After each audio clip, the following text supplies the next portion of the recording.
It has been 1 week, and within the space of 7 days, we have gone from stage 2 to stage 3 here in Barbados. But I'm not so much concerned about you guys. I'm not so much worried about you guys, because I know that you would have continued to remain thankful throughout this week, and you would have made your request known to a God who is more than able to meet all of your needs. So I know that that peace of God that I have experienced in my own life resides in your heart as well. And we can share in that peace, and we can have joy in that peace, and we can know that I don't have to worry as much because God is still in control. And that place of Thanksgiving really changes your perspective on how we see life and how we see this crisis and how we see things here in Barbados.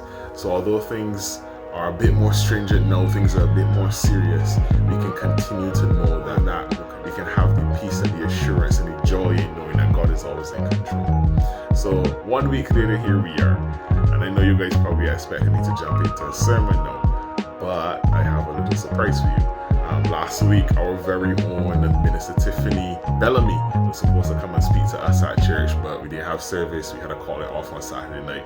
However, she has so graciously decided and so graciously engaged in condensing her message and recording it. So I'm able to put that together and share with you the word that she would have brought for us. But I know that it's good stuff, and it's timely as well. It's God coming in at the right time and speaking directly to us, especially after we've dealt with Thanksgiving this week and making our requests known. I hope you guys would have been praying. I know you guys would have been praying.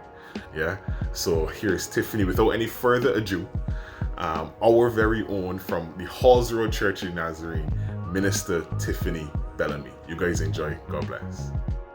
Hi, good morning. I just want to share a brief encouragement, and the title would be When the Cup Remains.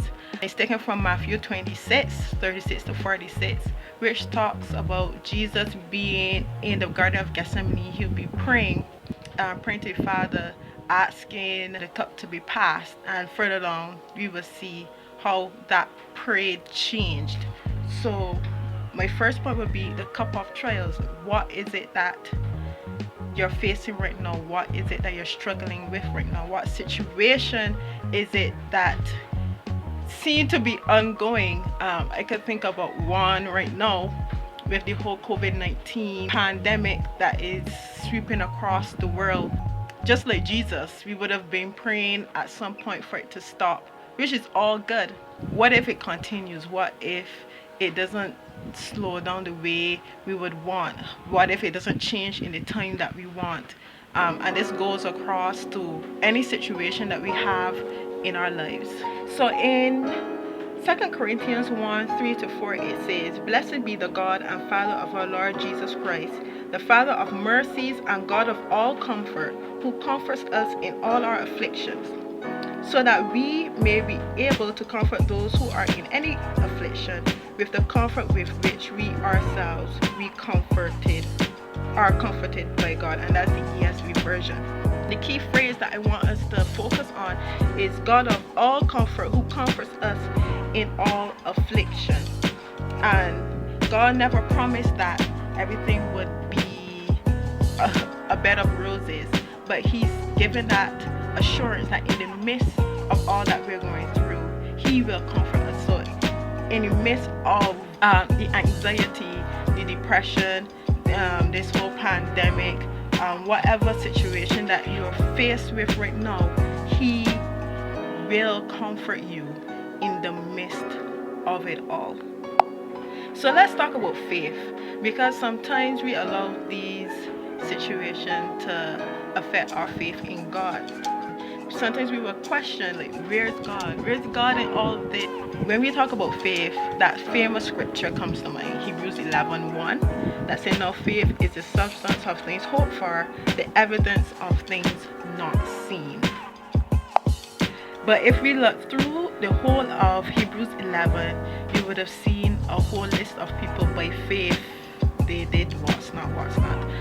They all endured trials, and they all had situations. If you look at each character and their story, you will see the difficulties they faced. But one verse stuck out to me in particular, and that is Hebrews 11:13.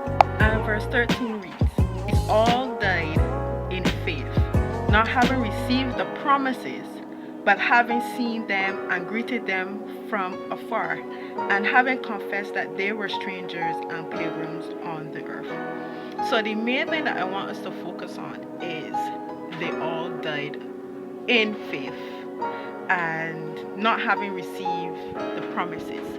Now, when I saw this, I thought about Abraham, one of those listed, and he would have been promised by God that he would be a father of many nations.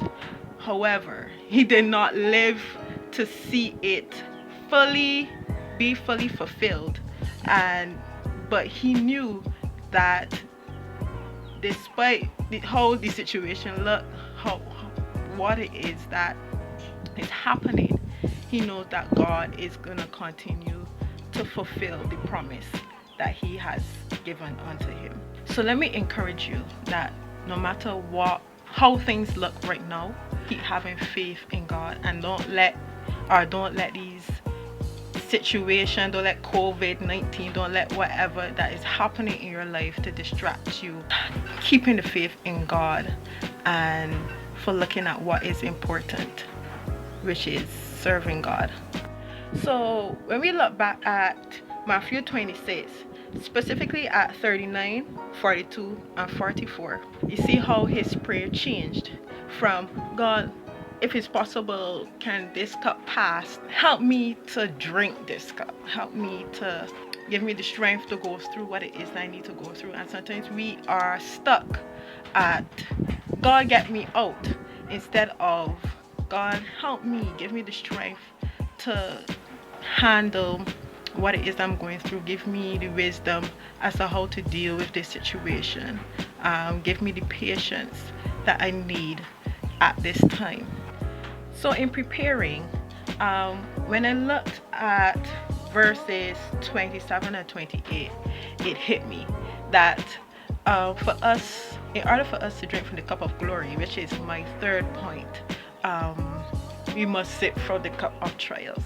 Like, if Jesus did not sip or drink that cup of crucifixion and so on, then we would not be able to have access to salvation and be heirs and joint heirs with Christ. This is something that we need to accept, for lack of a better word, and just know that at the end of each trial that you face, you come out victorious. At the end of this life, you will see Christ once we walk in accordance to his will. So my last words is, keep focused on God. Don't allow distractions to deter you from having faith in God, and know that all things work together for the good of those who love him.